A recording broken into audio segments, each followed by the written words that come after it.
Mais où est Charlie? Ah, le rameur des glaces. L'Everest, Le pôle Nord, l'Amazonie, les mers du Sud, Plus de 11 000 km parcourus. le Cap Horn, l'Afghanistan. le pôle Sud. Charles Eddrich a réussi son pari. Un aller-retour non-stop de l'Atlantique à la rame.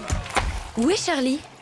Aujourd'hui, je suis au Grand Col Ferret. C'est un col à 2537 mètres d'altitude, frontière entre l'Italie et la Suisse.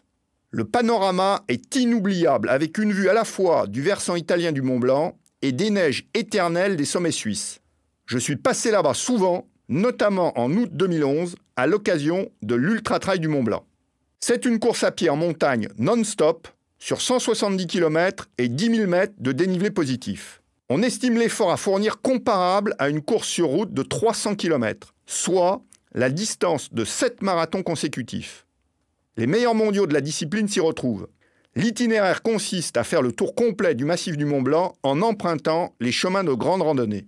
J'habite un petit village de 300 habitants, Saint-Nicolas-de-Véros, le long du parcours. J'ai pratiqué le chemin dès mon plus jeune âge avec mes parents, ensuite avec ma femme et mes enfants, que j'ai emmenés tout jeunes en les portant dans un sac à dos. Aujourd'hui, c'est souvent mon terrain d'entraînement pour préparer mes aventures. Je suis accompagné de mon petit chien Corgan de 7 kg, un Jacques Russell, qui s'entraîne avec moi. Il m'a semblé naturel et nécessaire de participer à la course, sans Corgan, qui n'a pas été autorisé à prendre le départ. En 2011, mon programme consiste à enchaîner en 5 mois 3 courses de référence. La Pyramenta, l'épreuve mythique de ski alpinisme en 4 jours, un Ironman et l'Ultra Trail du Mont Blanc. Je pars un peu dans l'inconnu, n'ayant pas d'expérience dans aucune des 3 disciplines. L'enchaînement me semble possible, prenant en compte le point commun, la nécessité d'une bonne endurance.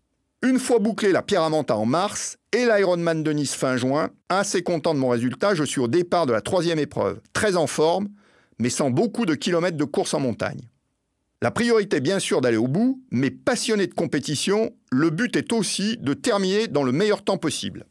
Au passage du Grand Col Ferret, il reste 70 km. J'ai été plutôt prudent dès le départ, et n'ayant aucun pépin physique, je sens l'arrivée possible et j'accélère légèrement. Je passe la ligne d'arrivée après 44 heures d'effort non-stop, relativement frais, à la 996e place. Nous étions 2300 au départ. J'ai maintenant l'objectif de courir le Tor des Géants en Italie, une course encore plus extrême. 330 km en montagne et 24 000 mètres de dénivelé positif. Elle se gagne en 70 heures. Il faut bien sûr, pour aller au bout, une bonne dose de motivation et une préparation sérieuse.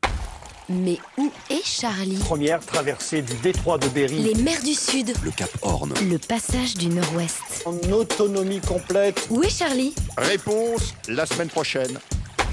Retrouvez Charlie en podcast sur novaplanet.com.